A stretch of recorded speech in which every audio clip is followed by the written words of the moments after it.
stories. I don't know what he's going to say or who's going to say it about. He'll sort it out himself. But please put your hands together for the storyteller, Mr. Wilf. On you go, Wilf. There you go.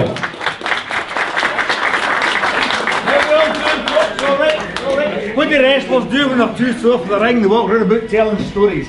And I've been listening here today and you've all put me to shame, and I make a living out of this. All the stories you've been telling. It's been a long time since I've been in here.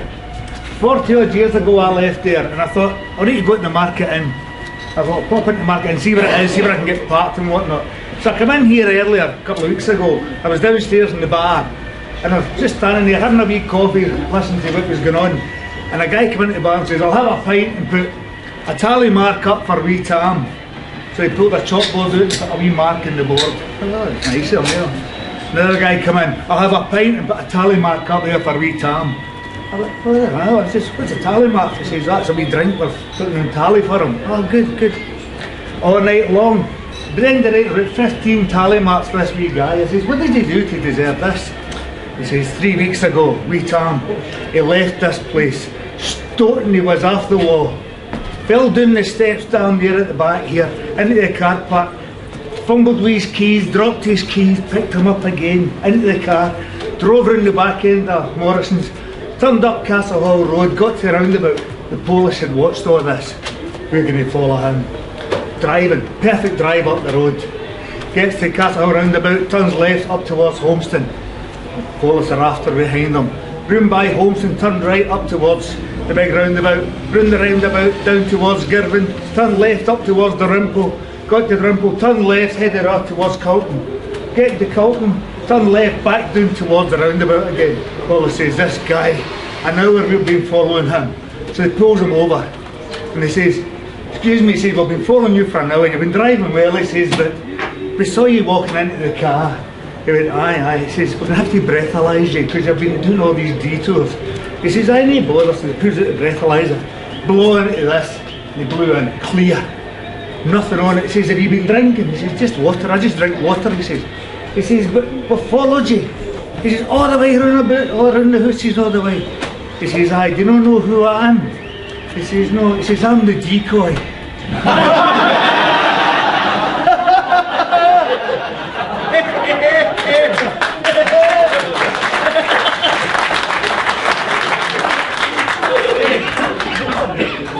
The stories. I started it in Musbone Gym, it must be a 19-year-old, and when I went in, this man here became my hero, and I was sitting there saying, what is this wrestling game? And he went, well, he said, it's all about stories.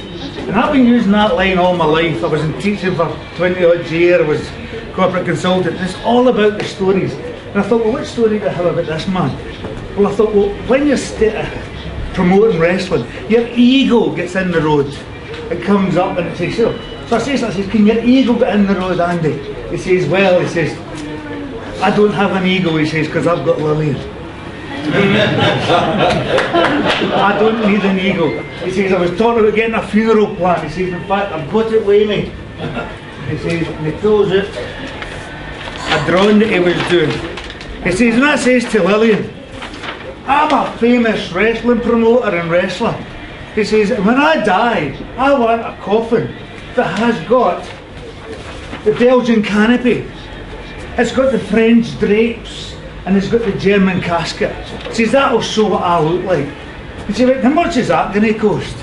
He says, I think it's about £60,000. She went, oh, for goodness sake. He said, well, I can do away with it. The Belgian canopy, he says. But I can keep the French drapes and the German casket. She went, He said, what's that going to cost? He says, £45,000. She went, oh, for goodness sake, Andrew. You're a wee bit overstretching your ego here. He says, all right, I'll do away. I'll just have the German casket with the Austrian canopy. I can get that for £30,000. And she says, let me see your drawing for a minute. Can you not just see the one of these?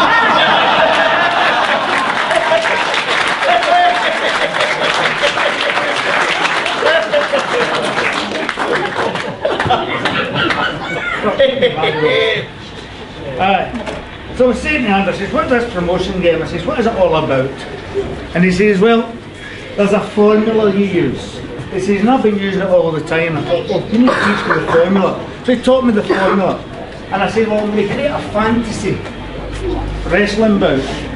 And I pulled together, oh, Ronnie, can I ask you to go into my case in there and get the tube? There's something like there's a roll up of paper in there. Somebody, thanks, Ronnie. So I thought, I'll create a fantasy wrestling bout. There's just some of the names. I stand up for some names. And I've got Micah Hagan, the Red Scorpion. I've got Andy Robbins. Didn't get his bear on here, but there wasn't enough room for him. I've got young Jim Starsky. Do you recognise some of these faces and some of these names here? Adrian Street, one of my heroes. I've got Steph Stoner. Thank you. Steph Stoner. We've got Johnny Kincaid. We've got Ian Taylor, Teddy Bear Taylor. We've got another hero, but we all don't know who he is. Glitter Boy. And I was so upset when I couldn't share a bedroom with him, Johnny. Martin Gillett.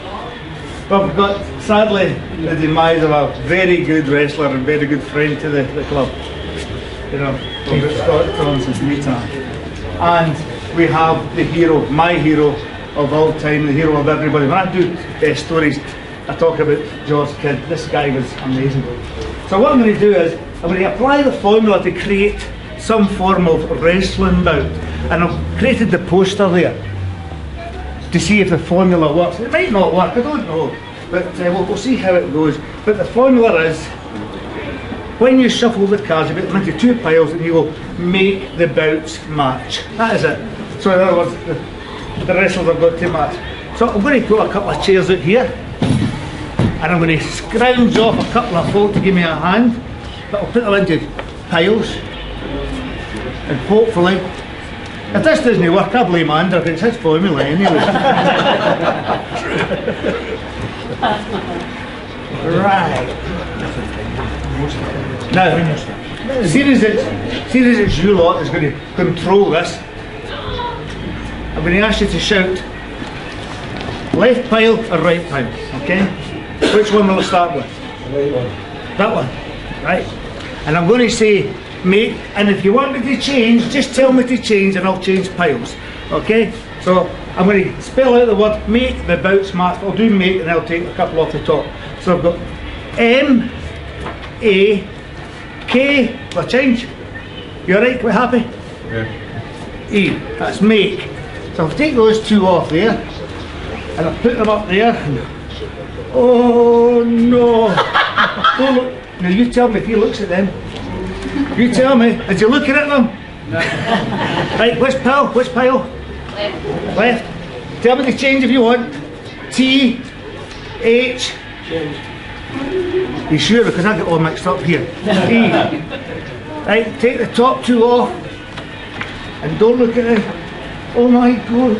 Don't look at them. You tell me she looks. Is she looking? Is she looking? No, she's not looking, you're right. Big John's not looking either. That's right. Right. Which one? Which one?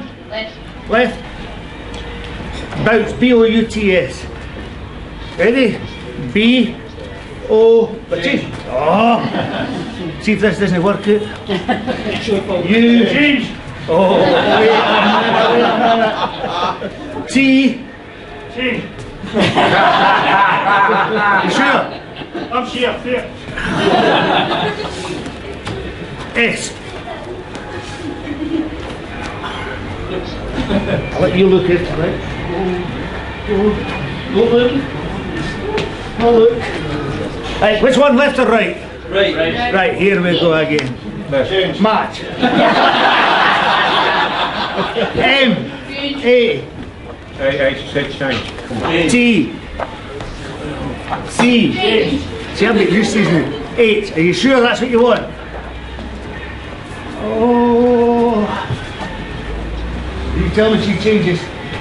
And that's the last one. You can look after it. Now, I don't know if this has worked out or not. It might, and it might not.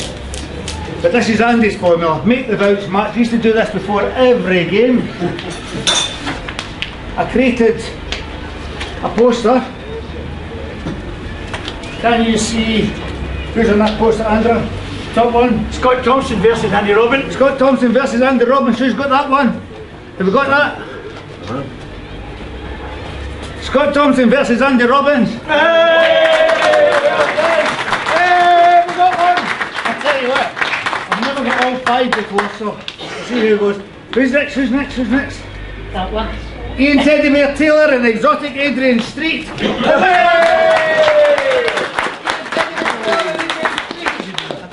That's 2. Now I'm pushing my luck. Who's on there? Steph Stoner and Johnny Kincaid. Who's got Steph Stoner and Johnny Kincaid? Dave Dale. Oh no, we've got it again! Steph Stoner and Johnny Kincaid. There we go.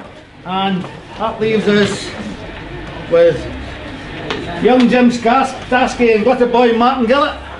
Oh! There we go. Tell you what, that must mean the last one's right as well, is it?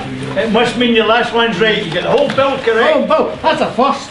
And we have Michael Hagan and Josh Kidd. Hey! Oh no! He added them in. I was quite. I used to teach computing, and I said to one of the students, I said, "You're new to this computing game." She says, "How?" She says, "The screen's covered in Tipex." Thank you very much. Thank you so much.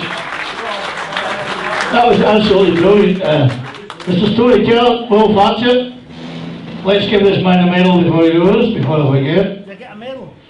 Yes, I'll let you, I'll put that in the picture there because you've got your hat on. Oh, thank you very much. Thank you, that was absolutely superb. Before you go, can I maybe get you to, I want you to